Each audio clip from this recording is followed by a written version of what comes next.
Welcome, everyone, to our live session. We are really excited to launch our module number 2 in our live presentation with Dr. Skalski. We'll introduce her in just a moment.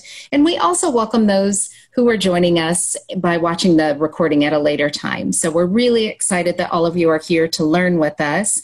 And today we're going to be focusing on the importance of viewing school mental health through a public policy lens that prioritizes and communicates multi-tiered systems of mental health and social emotional learning supports as integral to student and school success. So certainly at the heart of what we are working through with Nebraska MTSS. And it is my distinct pleasure to be able to introduce to you this afternoon Dr. Skalski. She is the Director of Professional Policy and Practice for the National Association of School Psychologists. And in this capacity, she works collaboratively with national and state leaders, education and mental health professionals, and public officials to advocate for the alignment of research, policy, and practice at the state and federal level. Her primary focus is on promoting high-quality educational practices in student-based services and comprehensive coordinated school-based mental health services.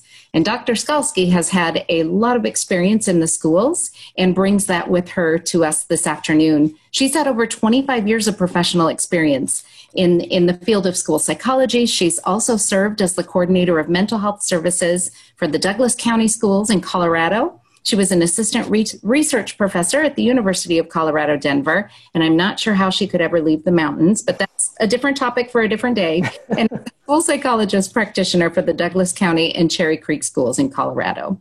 She has received her bachelor's degree in psychology at Hanover College and both a master's in educational psychology and a PhD in school psychology at the University of Denver. So we are really excited to have you with us this afternoon, Dr. Skalski, and I'm going to turn my microphone and everything off and turn it over to you.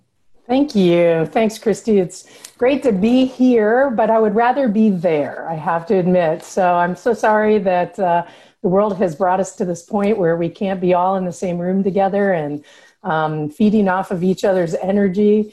So I will do what I can to try and imagine all of you here with me. And hopefully some of the things that I'll share with you today will help you feel more comfortable about advocating and pursuing policies that support mental health services for kids in schools. So I'm going to dive right in. We have a lot of topics we want to address. I'm going to talk very fast. I'm sorry, but I grew up in the Midwest, and so we're quite skilled at this. I'm very comfortable at moving at a very fast pace. And unfortunately, if we were all in the same room together, you could tell that I also probably need some medication, but since I don't have it, here we are, and I'll do the best I can to try and get everything in for you. So today we're going to talk about 3 general topics. 1, understanding really the importance of child health and wellness to school success. So I'm going to share with you just a little bit of background and research about that.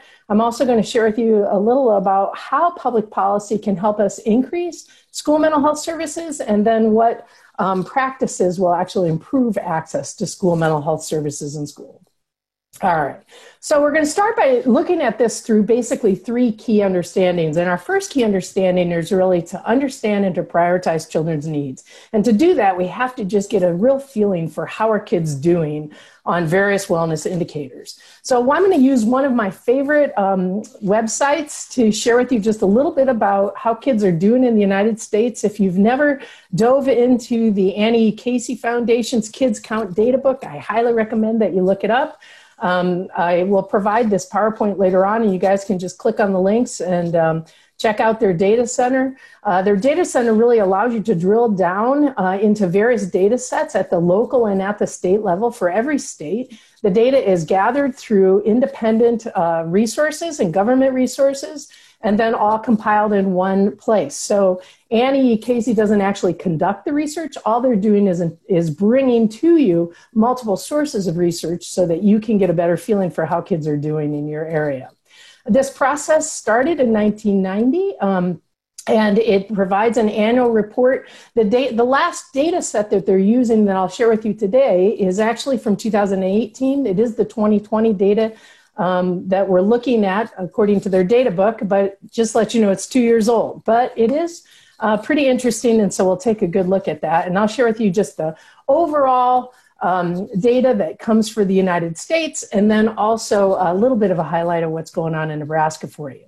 So the way that this data is assembled is that they're looking at overall child well-being indicators, and they look at that through 4 different domains, one being economics, and then there are 4 subsets of data underneath economics, education, and 4 subsets of data under education, 4 for health, and then also 4 for community and for the family. And what that data shows us, and I didn't have enough time to take you through all of it, so again, I encourage you to go to the data center, but of the 16 different indicators, when you look at it over the last decade, starting back, looking back all the way to 2010, what you see is that kids in the United States are performing better, have better wellness indicators for health and for physical, for education, for economics, family, in 11 of the 16 indicators. That's super encouraging for us. When you look at it from the standpoint of Nebraska, you all actually are ranked 9th overall in the United States. Now, probably many of you are going, you're kidding, really? Or maybe you knew that about your state. I don't know. But clearly, we all should be moving to Nebraska is what I'm thinking. And so when we look at these 16 different indicators, for you all, your best one really is your economic indicators. Over the last 10 years, 8 years, your indicators in your state have shown overall improvement in 3 out of the 4 economic well-being indicators that they have, with only 1 of the 4 staying just the same. In education, you were 3 out of 4 improved and only 1 worse. And that 1 that's worse was your access of preschoolers, interestingly enough, to education, which is certainly very important when you're talking about prevention-based services and student mental health. Your health indicators, you had 3 out of 4 were better over the last decade, and then also 1 that wasn't as good. And then for family and community, 3 out of 4 better, 1 stayed the same. But for you in Nebraska, 12 out of your 16 indicators for children's wellness and health have all improved. That's encouraging. Now, the problem is that in the United States, unfortunately, we still see a big racial disparities occur. And we have to keep considering and working on the factors that contribute to these disparities. Health and wellness needs to be a priority for all kids. And if students are at greater risk, we have to try and find a way to attend to the factors that create that risk and respond accordingly. If we're going to think about how to improve access to mental health services, we have to also think about what limits our access to those. We can't just be satisfied that a majority of kids are actually doing better. We have to find a way for all of those kids to get better. And you can see on the screen that when we're talking about kids who are African American or American Indian or Latino kids, we don't see as positive of an improvement. We still see some, which is great, but they just didn't perform as well. So all of that's very encouraging. And when we think about that, we have to say, wow, in the United States, things were actually kind of looking up. And then COVID-19 happened. And this is the tricky part that we have to think about when we think about access to mental health needs and what those needs are and how we're going to go about improving that access for kids. It's good to take a minute and kind of look at what happened with COVID, because this changed the trajectory. And I suspect in 2 years, when we see the data for kids count, we're going to see this reflected in the numbers. But what we saw when we look at the Bureau of Labor Statistics is that in the last 6 months, every sector actually had losses in employment. The most severe of those, of course, were the service industries and leisure and hospitality, education and health, and also some professional and business jobs. But overall, we know that a lot of those jobs that were lost were already lower income positions that were in the United States. And that in and of itself is going to create a problem, especially given the uncertainty of what's happening over time in regards to this COVID, not knowing really how that's going to change.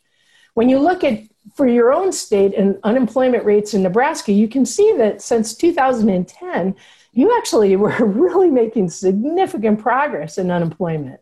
You had the lowest unemployment registered in January of 2020 with a 2.9% rate of unemployment. And Unfortunately, COVID hits in March. We start shutting down our economic sectors, and what we see is a high in-year state of 8.7% in April. That's now, the last reports were in June, and we're now at about 6.7% in terms of the data I was able to access. So this is an important consideration, because hopefully what you'll see is that unemployment will continue to drop in your state, and that this what happened with COVID won't be in having lasting effects, at least when it comes to the economy. As it pertains to mental health, it's a whole nother story, because what we've seen with these increased reports around COVID is that right now we're seeing a dramatic increase in mental health related illnesses for children and for adults. And it's attributable to all kinds of things: stress and anxiety, depression. We're seeing an increase in suicide rates and suicidal ideation. The incidences of trauma are increasing. For families, we are seeing a rise in domestic abuse. Child abuse in particular is going unreported. The rates of reporting have gone down significantly. We know kids are still being exposed to these things. It's just those avenues by which those reports typically have been reported are shutting down for kids. And that's increasing, our concerns about the mental health needs of kids in regards to these families that are struggling. You see a lot of food and housing insecurity going on right now. And what we call adverse childhood experiences, or ACEs. And we know that with ACEs, the more ACEs that kids experience, the higher the risk that they have for lifetime health and wellness illnesses. So this is a significant issue for us. And this is all critical to attend to, because we know that how kids feel impacts how they do in school. So research has taught us that there are direct relationships between how a kid the behaviors that kids have and how they achieve. And for example, we know that kids who struggle with attention oftentimes also struggle with reading. So we have to really look at the relationship between mental health and academic achievement and how that actually plays itself out. We know that there are kids' mental health, that a child's mental health actually predicts their future academic achievement. And we know that academic achievement actually predicts future mental health. So it makes sense that we attend to both of these things simultaneously, and we really focus on that in our work in schools. We know that kids who struggle with depression often struggle academically, and that many adults that struggle with depression actually had early histories of struggles with academics. So all of these things play within each other, and they're all very intertwined. It's not like we can kind of separate out the academics from the social emotional or the mental health. We have to really tend to them simultaneously.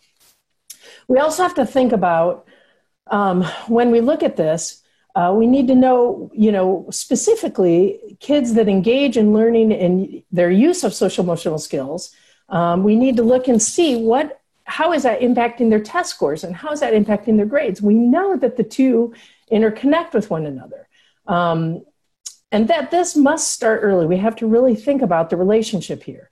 Children who have higher pro-social skills in kindergarten are 50% more likely to graduate on time and 100% more likely to complete a college degree. When I look at your own state's indicators, knowing that your only indicator in the education domain that was lower in the last 10 years was the access to preschool services, I say, Nebraska, time to really dive into that. And of course, if you happen to go to a NASD conference, the National Association of State Directors of Special Ed conference a couple of years ago, you heard me talking about that from the standpoint of early intervention and prevention services.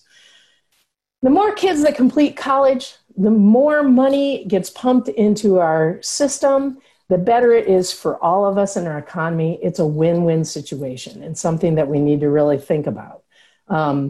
So these are all things that we need to really look at. There have been tons of studies that have looked at mental health and educational outcomes, and we know that these things go hand in hand. So knowing that's the case, it's important to ask ourselves, what really are those barriers to learning that are also connected to the mental health needs of kids? And when you have on your screen are all of some of the major things that we see come up. So when we look at poverty and hunger, domestic violence, the ACEs, the traumas, we know that all of these things, as they compile, as they compiled together that they create bigger risks for kids. We also know that these things create barriers to access, a shortage of school mental health positions, shortages of mental health professionals in the community, that ability of children to access physical health care and mental health care. There's still a significant amount of mental health stigma in our country. We know that there are misunderstandings and ignorance, just plain ignorance about the relationship between mental health and academic achievement. For many years, we said, hey, leave the mental health out of the schools and just focus on academics. And that's the role and the mission of schools. But kids aren't quite that simple, right? So for kids to really benefit, we have to find ways to bring these things together. We know that there are systemic barriers in schools, that we don't have processes in schools that often look at how the system contributes to the problems that kids are having. We don't always have a rich prevention-based programming, or we have an absence of multi-tiered systems of support, which are helpful for being able to create a whole child experience and a comprehensive response to students' needs. All of these things are combined and they create barriers to access. Sometimes school districts focus all of their strategic priorities around academics without thinking about that whole child or thinking about the mental health needs of kids and how that plays into academics. For us to be really successful, we have to have strategic priorities around those as well. So there's always this kind of thing that's out there that we have to look at. Funding shortfalls, credentialing, territorialism. There's so many issues, and we can't just focus on one of those issues. We have to really think of them collectively in a systemic and systematic way. So when we look at those, that means that it brings us all to this point where really it's a shared responsibility. All of us collectively have to stop and say, hey, we got to do something about the mental health needs of kids.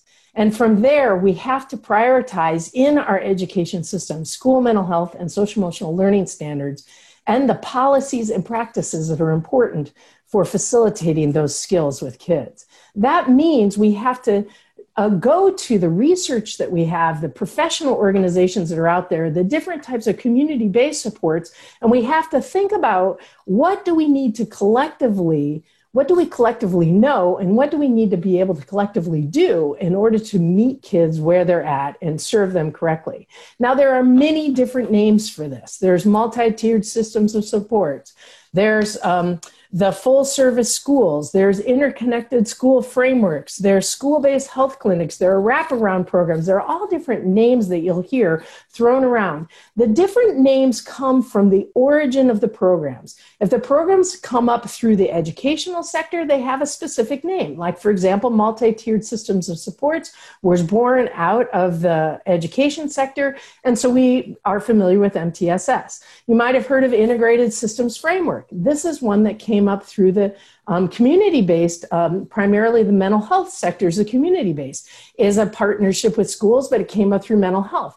The interconnected systems framework, some schools have adopted. It's not that different than MTSS. So it's really important to sort of see where do these things come from. Full service schools came up through social work programming and community-based programs around social services agencies. And subsequently, it has a little bit of a feel that way. Same with wraparound services. School-based health clinics came up through the medical community. And so you'll see the partnerships grown with schools through that way. So recognize that there are many streams of research, many streams of programming, many streams that are looking at these comprehensive services.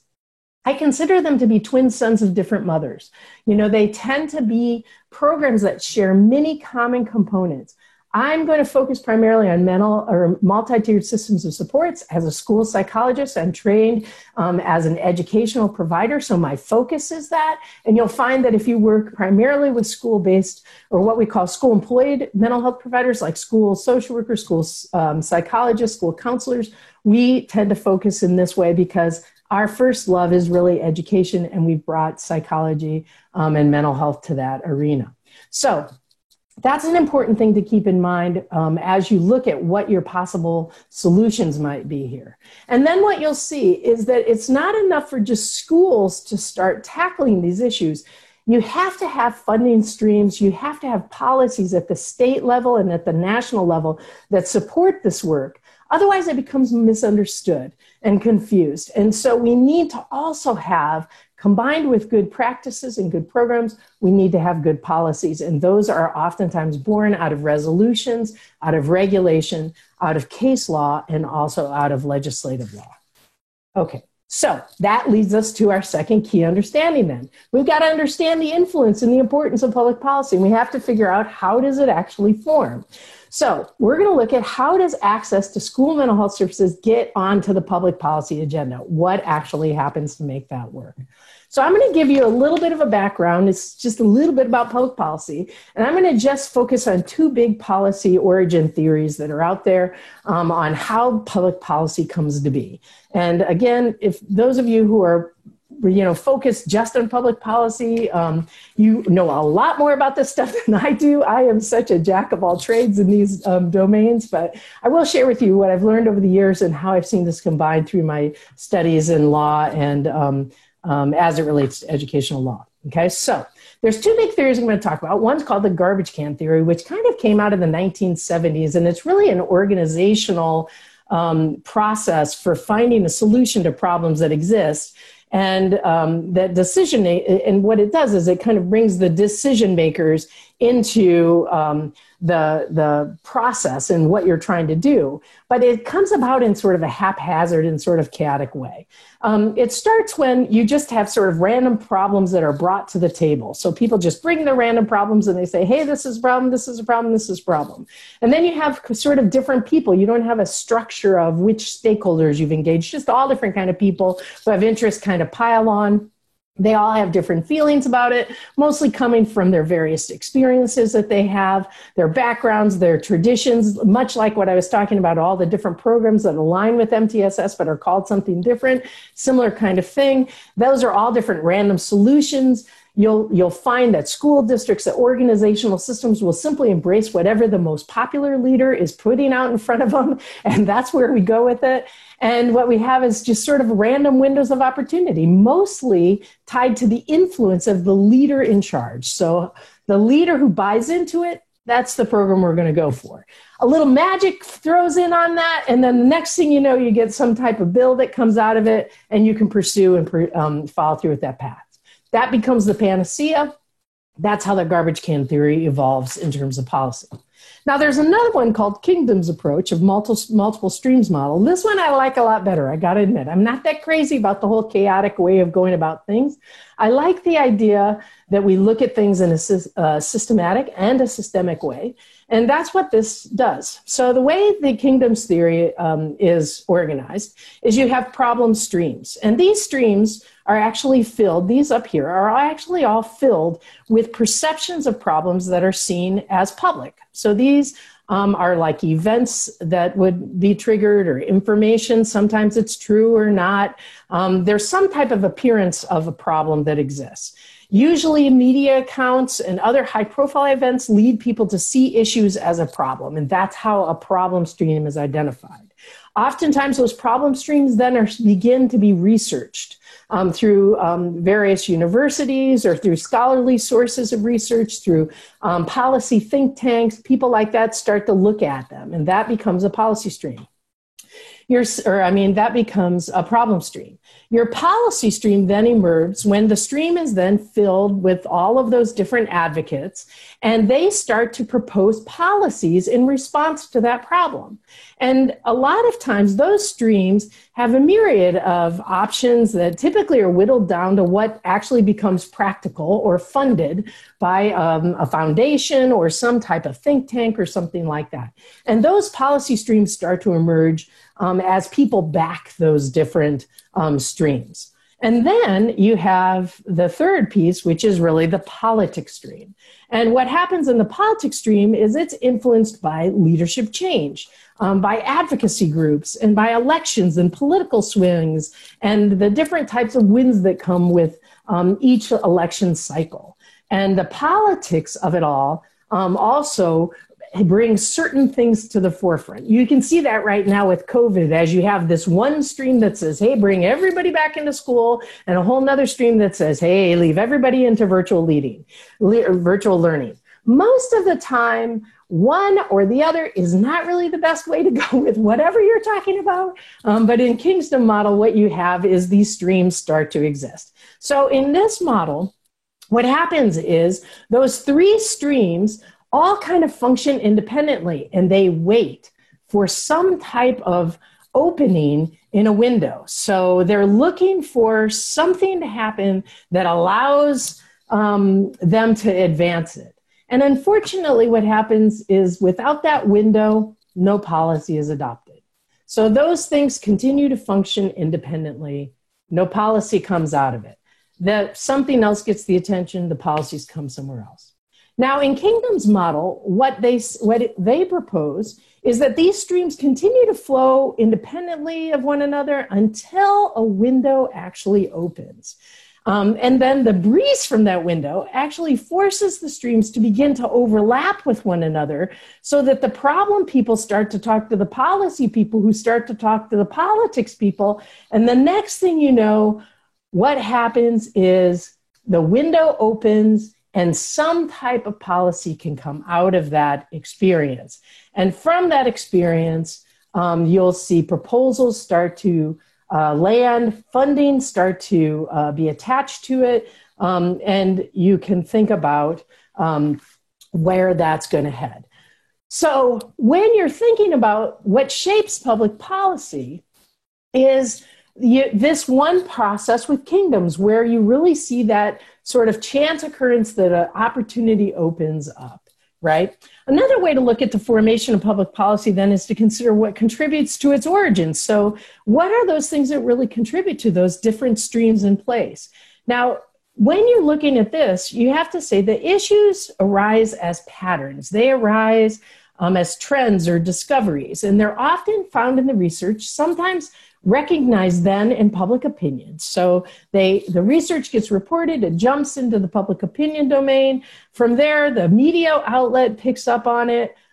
Usually public opinion these days is kind of like social media, actually. And then that leads the mainline media to pick up the stories and kind of run with it and investigate them in different ways. The next thing you know, the policy will take off if some type of external event happens that triggers it. So this is what happens, like, for example, when you think about school shooting and how that evolved. School shootings led us to this intense conversation and advancement of policy around school safety that simply wasn't being addressed at all. Looking back into the late 80s and early 90s, we just weren't attending to it the same way. And that actually changed because of some type of external events. That sets in motion the triggers that then impact that political stream, and people start talking about it on the political domain and forming their opinions around it. What all of this does is it lends itself to the impact of what we call policy entrepreneurs. Now, a policy entrepreneur is a person who's willing to invest their resources to push their proposals or their problems forward. And they generally are responsible not only for prompting important people to pay attention, but also for coupling solutions to the problems and coupling both problems and solutions to politics. You see this when you look at the Bill Gates Foundation, right? Bill Gates Foundation, he's a person who he's a policy entrepreneur, right? He's just one of many. Warren Buffett, a resident of your state, he's a policy entrepreneur. They utilize their influence to invest in resources and things that they believe will actually help solve the problems. And then they try and get politicians and other people of influence inspired in it. This is happening all the time around mental health. The Walsh Foundation is a big investor in mental health. Annie E. Casey Foundation has an interest in mental health. Casey Family Programs is a program that the Casey Foundation is funded to really look at foster care and its impacts and how we can improve the relationship between foster or the experiences, educational experiences for kids in foster care. So all of those kinds of things come into play then. So what that all leads itself to is that what these policy entrepreneurs doing is really starting to engage in advocacy, and it is integral to policy development. The purpose of understanding how policy originates and advances is that we can then understand our role in advancing it. And this is where advocacy comes in. All of us can be advocates. We can utilize our unique spheres of influence to try and advance our policy, our programs, and our practices that we believe in. And there are several ways that we can do that. There are several components of effective advocacy. First and foremost, you got to know what you want. You got to figure out what is the need and what do we want to do about it. Then we got to figure out when is the right opportunity to act. What are the conditions that are coming together so that we can actually act and take action?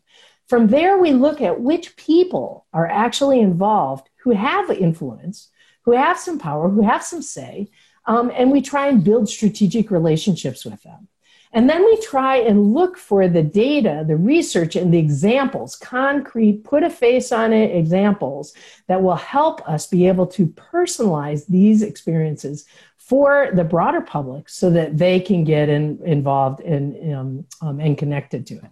Then we need to use consistent and effective communication. We need to streamline our messages and know that what we're saying are the three reasons for why we need to do something, what's the danger of not doing something, and what do we actually want people to do, okay? So the whys, the danger of not doing something, and then what it is we want to do, want them actually to do.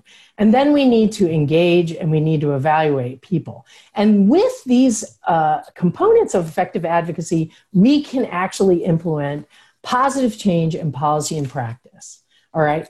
We can look at some great examples of this. The Every Student Succeeds Act is a great example of all of this. It was influenced in a large part by public opinion. Okay, there were all different kinds of things coming out. We saw that people were reacting to No Child Left Behind. Some of the great things that were in No Child Left Behind, people wanted to keep. Some of the things that they didn't like in No Child Left Behind, they wanted to get rid of. It gave birth to the Every Student Succeeds Act. Okay, there was a lot of opportunity there. That act actually signed into law in 2015. It actually really tackled for the first time some real significant efforts to try and look at that whole child and really deal with mental health needs of kids. It opened up opportunities for school psychologists and social workers and counselors to not only work in schools in a broad-based role, but also be funded through these streams that existed to help disadvantaged students. And so this is something that was super important. Here's one of the major things that happened that opened the door for all of this. One of the terms that was in the old No Child Left Behind was called pupil services. A lot of people didn't understand what pupil services was.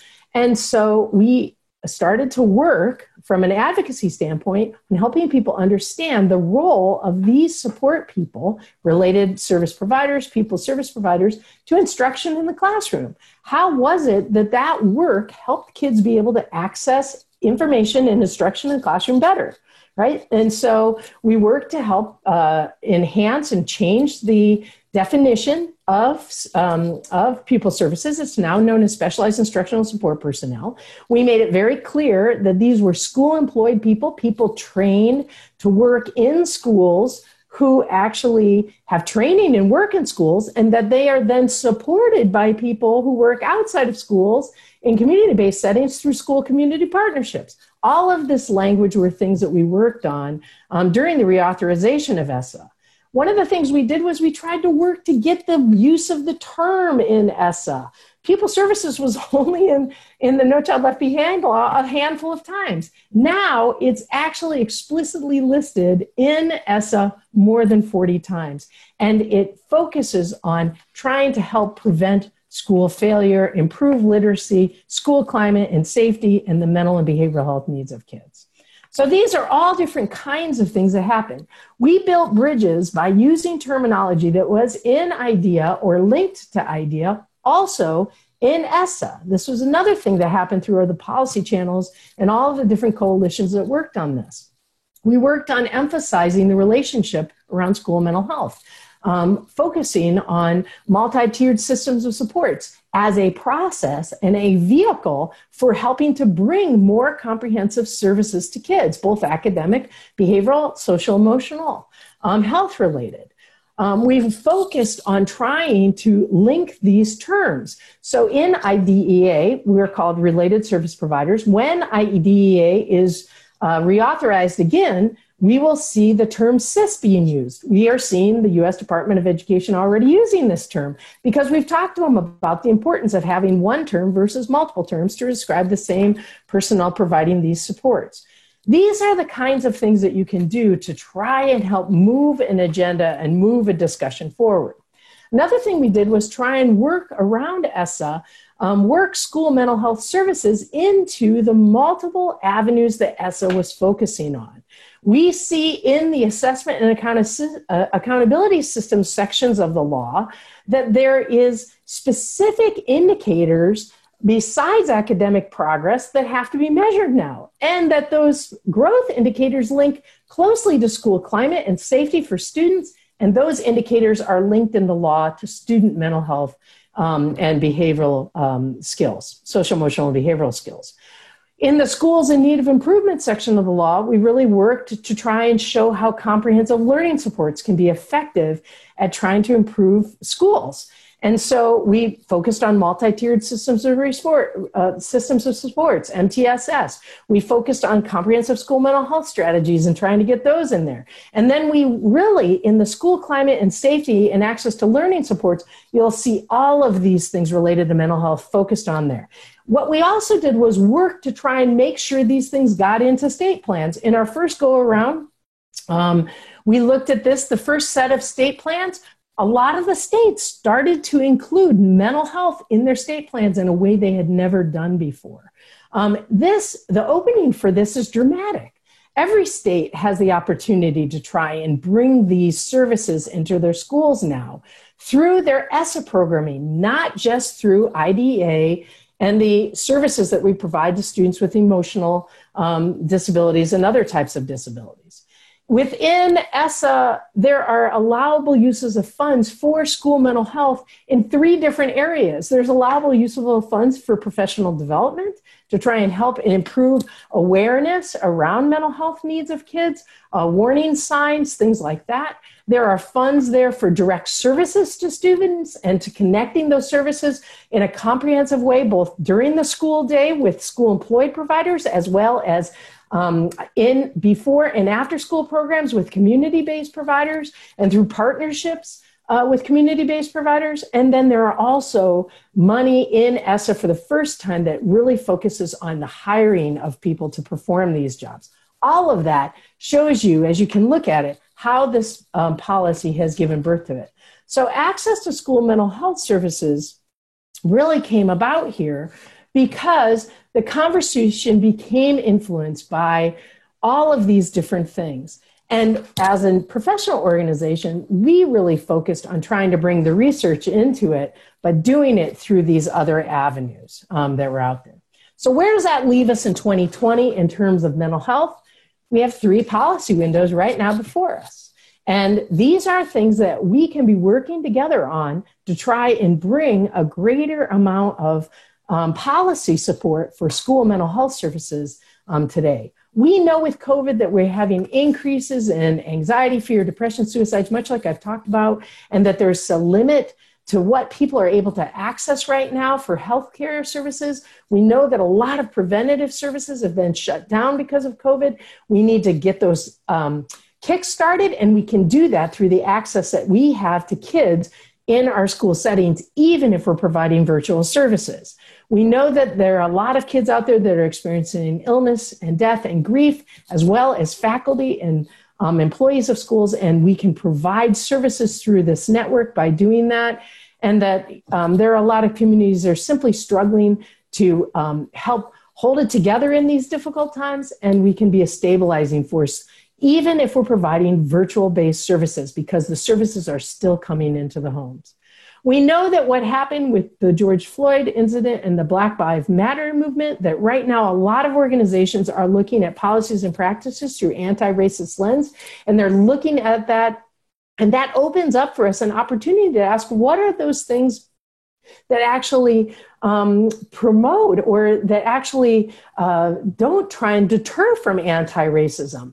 What are those practices that maybe have where implicit bias might be present without really recognizing it? They're helping us start to look at that and look at ourselves. And these are opportunities for us. These are windows for us to also look at what's the impact of racism on the mental health of kids and their success in school and their ability to access and continue through school and engage in school. So there are all different types of support for marginalized groups that we can start to tap into.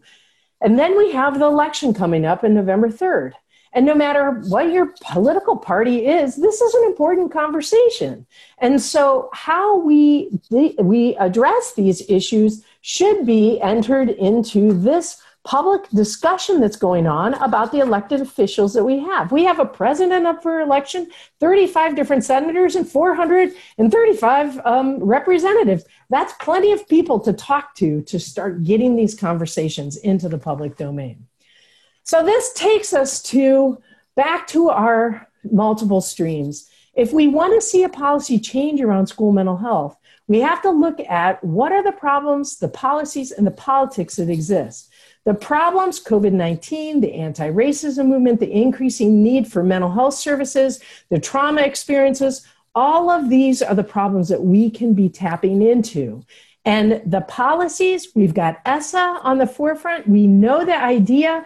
Discussions are beginning, even though we don't see those going to reauthorization anytime soon, even though we're well overdue. But we know that those conversations are happening. So how can we bring those conversations together? We know right now that with COVID, IDEA and FAPE are important conversations. How can we ensure FAPE when we're in a virtual setting?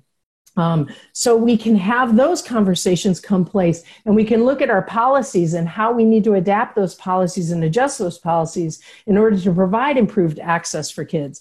And then we know that the politics is present too. So trying to bring these all together for the implementation phase is where we are at in terms of this critical juncture. And that takes us to key understanding number 3, which is to understand and then pursue the change that's actually needed. And to do that, we have to ask ourselves what practices improve access to school mental health and how can we actually get those to come into play. So here we are with that. And this begins with what I believe is probably the most important, which is we have to have a systemic process for exploring reasons for school failure and strategies for responding. We have to take all of those different doors and all of those barriers to learning, and we have to figure out how to walk through those doors into a process that allows us to investigate all of them. And for me, that is where we need to focus on a whole child approach to start with. First and foremost, looking at a whole child approach, I would encourage you, if you haven't ever looked at the ASCD's, the Association for Supervision and Curriculum Development's whole school, whole community, whole child approach. This is a roadmap for how to bring whole child policies and practices into your school district. It looks comprehensively at the needs of students from the standpoint of all of the different type of programs that support healthy, safe, engaged, supported, and challenged kids. And schools that are embracing the whole child approach are embracing something that is easily infused into a multi-tiered system of supports. So first and foremost, look at a whole child education. Secondly, implement a multi-tiered system of supports that can find and identify students at risk for school failure, that can identify problems and work to solve those barriers to learning, that a system that will invest in prevention and intervention at all levels for all kids, a system that will promote evidence-based practices, and focus on improving student outcomes and monitoring and looking for the evidence of that improved student outcomes as you embrace it. That multi-tiered system of prevention and support is well established. This is the definition for MTSS that you see from the Center in Response to Intervention. It focuses on a prevention framework. It's accessible to all students. It focuses on academic and behavioral needs coming together. It has an early identification system into it, a risk assessment system where we're actually actively looking for kids at risk for school failure. It marries beautifully with our child find obligations that we have under IDEA, and it has connected to it that increasing intense tiers of supports that are on a continuum. So it marries also with our obligations around LER and least restrictive environments. A beautiful little graphic that I love that brings these together into an integrated continuum that's accessible to all kids. Now, I say this because a lot of times MTSS is viewed as just a process that leads us to IDEA and kids with disabilities. I think MTSS works to help us also serve our gifted and talented communities better, our kids who are English as second language learners, all of the kids in ESSA that maybe aren't children with disabilities but are at risk for school failure because they're economically disadvantaged or marginalized in some other way. All of these kinds of programs can be really addressed through a comprehensive MTSS system. And this system will look at in how important it is to increase and intensify these services and supports in both academics and in social, emotional, and behavioral learning. Now, I like to use this graphic because I want you to think of kids not as being a member of a tier, but being kind of all over the place. You're going to have kids who will need to access MTSS for different types of academic needs and social emotional needs. They may be just perfectly fine down here in the prevention world, in the universal tier 1 world, for most things, but they might have a need because they're a military family, let's say, and the transition needs are significant for them, and they need more targeted support as they transition in and out of your communities as military kids, for example. They might need a second tier of interventions, but they're not a special ed kid, right? They're not getting those services just through special ed. And you may have kids who are special ed kids who are needing intensive needs in one academic area, but not in other areas. So when you think of MTSS, it not only serves the whole child, but it serves them across the continuum, across the full triangle of tiers, right, in terms of what you can do. To make sure that we implement MTSS correctly, we can't just call it MTSS, take whatever the soup du jour processes of the day. We have to have the critical components of MTSS present. So we always want to make and ensure and look at our policies and how they require these components to be present. We need to see the universal screening and progress monitoring. We need to see high quality core instruction. We need to know that's being delivered in the classroom to kids. We need to have fidelity of implementation being something that is important to interpreting how those interventions have been implemented so that we aren't falsely identifying kids as kids with disabilities when really they're just a casualty of instruction, of implementation of an intervention. We need to think about how we're using our collaborative problem-solving models and incorporating all of the different types of people and components into this. We need to be able to look at professional development and what needs to be present for people to be able to successfully do this, whether it be support providers, specialized instructional support providers, classroom support people, paraprofessionals, classroom teachers, school administrators. All of that has to be part of an effective MTSS process. We need to look at the concepts of shared leadership and how we are collectively making decisions with them in an MTSS process. And we need to always remember how we're engaging our parents and our families in these processes. Leading us to the third most critical component that we need to think about, which is how to embrace school, family, community / university partnerships as we provide these comprehensive wraparound services for kids. NAST has partnered with the Institute for Educational Leadership, which is a think tank in Washington, D.C., and the Coalition for Community Schools to say that not all school community partnerships are created equally, but the ones that work the most effectively, that have the most positive results, tend to have these 9 elements of effective partnerships. First and foremost, they have a leadership team that's comprised of both school and community stakeholders. It's not just run by the school people. It's not just run by the community people. It is a true shared partnership. Secondly, it begins their work by looking at their collective assets and resources and does a needs assessment with an aligned framework that addresses student health and wellness across the continuum. So we're looking at that whole child across the continuum, and we're doing a full needs assessment.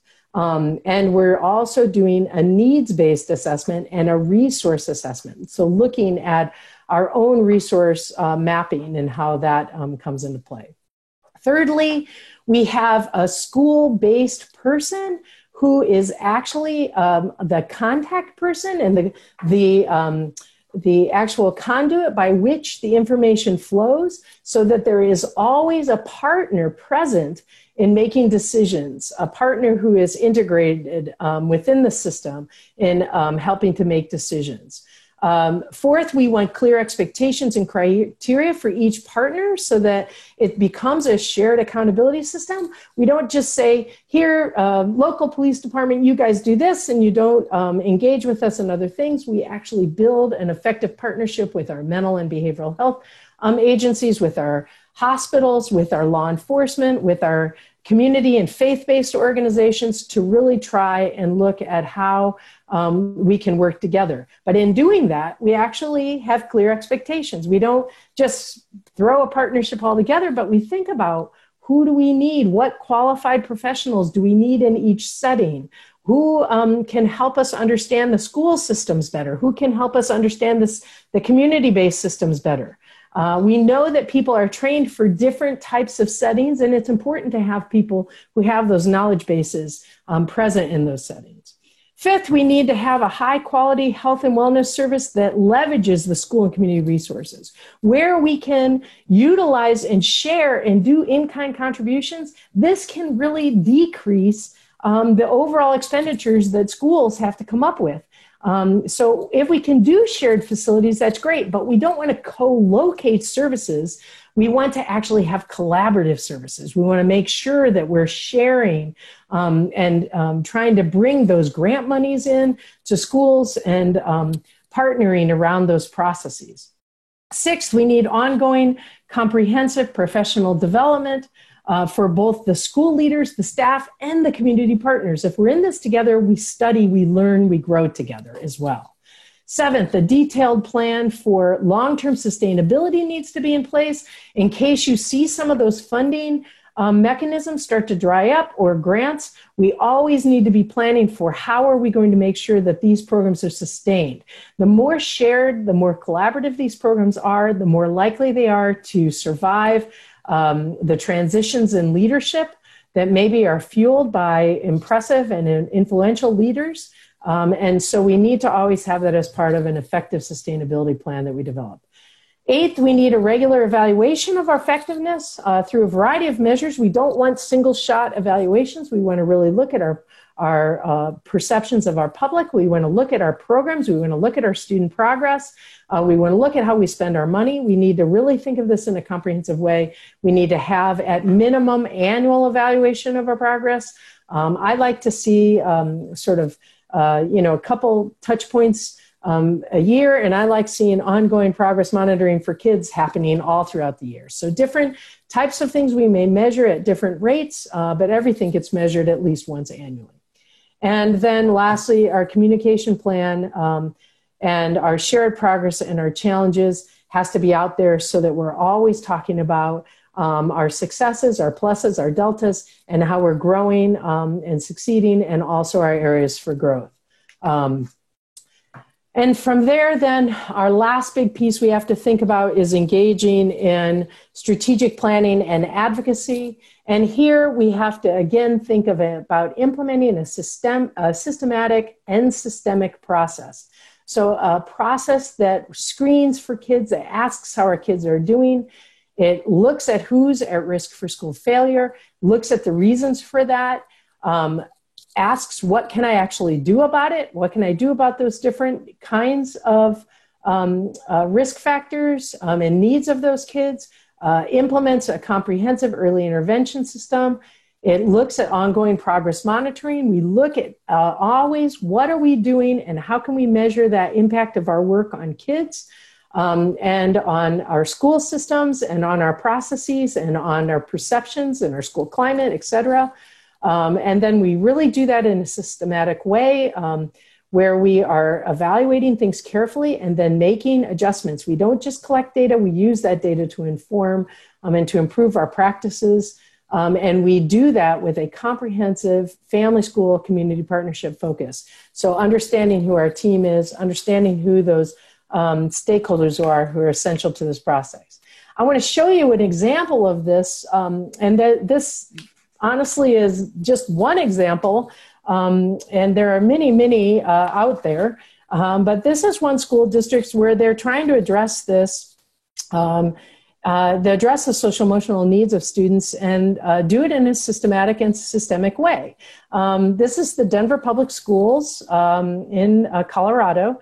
And I'm not suggesting that they're a model school or anything like that. I'm just saying I really like how they've approached this from a policy standpoint.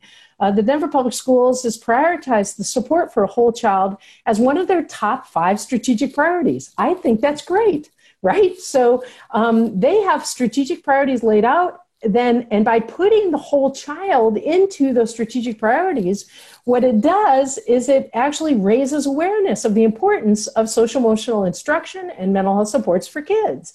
And then it allows the resources and the personnel to be aligned around this priority and dedicated to it. It's the door that opens, the window that opens in order for you to be able to push the policies through.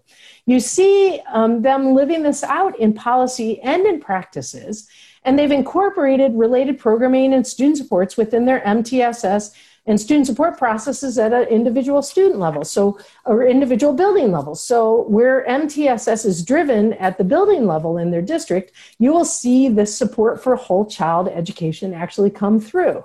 And they do it by setting in motion, essentially they have 6 priority areas of development for kids under which this whole child program is advanced. And it continues both in the classroom during the school day as well as their after school programming. And so that's something I think is really good. And they're specifically looking at how to ensure that students are engaged, they're supported, they're healthy, they're safe, they're challenged, and they're socially, emotionally intelligent. And they're doing that not just through magic, but through direct instruction to kids and support services for those kids. And this is helping to build access to the supports that are needed and access to the community-based services that are needed. And so there's no guarantee this is going to work. It is a plan. It's their 2020 plan. They've put it into play and they're working on it. But what I like is that by putting into their strategic priorities this priority around kids called whole child education, which means you don't just focus on academics, but you really focus on that whole kid and who they are, they opened a window for all of this policy to start to emerge and to grow. And it's from that then that people can start to become effective advocates at the local level, at the building-based level. And so one of the things that happens is that, like in these different situations, like policymaking, advocacy then is not a linear process. It's something that comes about because of these multiple streams and the opportunities that pair with them. And being an effective advocate in an educational setting becomes important for each and every one of us to do. And to do that, I think it's fairly simple in some ways because you just have to focus on the kids. What do the kids need? And what's my role in my unique place and sphere of influence in trying to make this happen? What can I do? That's something that comes into play. And when we do this, I believe that we will support a whole child cognitively, behaviorally, social, emotionally, and that the systems will actually begin to support the kids too. And if you remember these different components, that's how we start to know what we want to do. Get to know those kids, get to know their needs, and then start putting into play the practices that you think will lead to the change that you desire.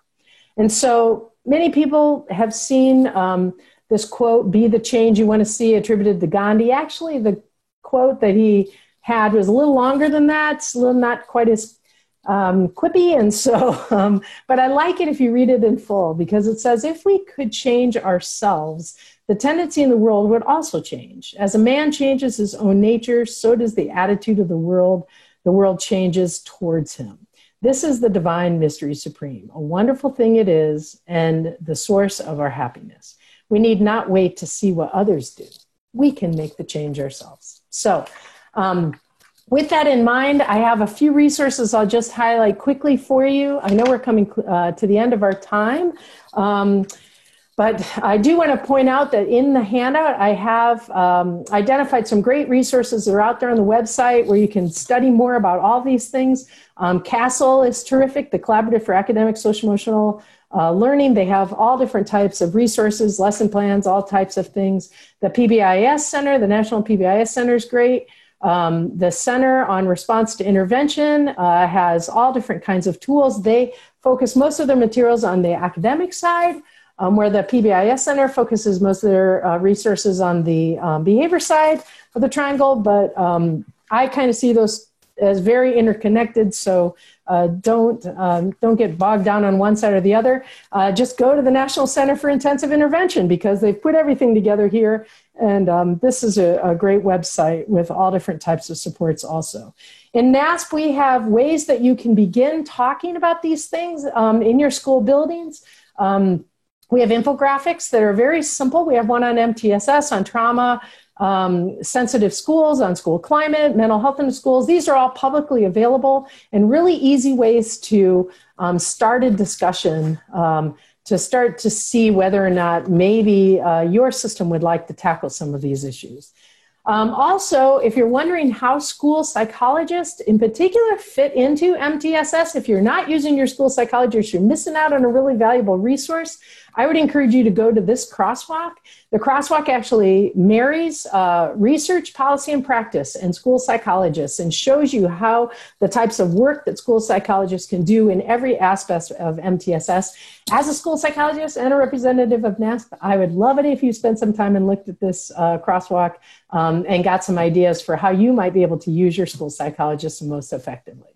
And then we also have some really brief handouts that might be helpful to all of you around ESSA and how to tap into some of these funds that are available.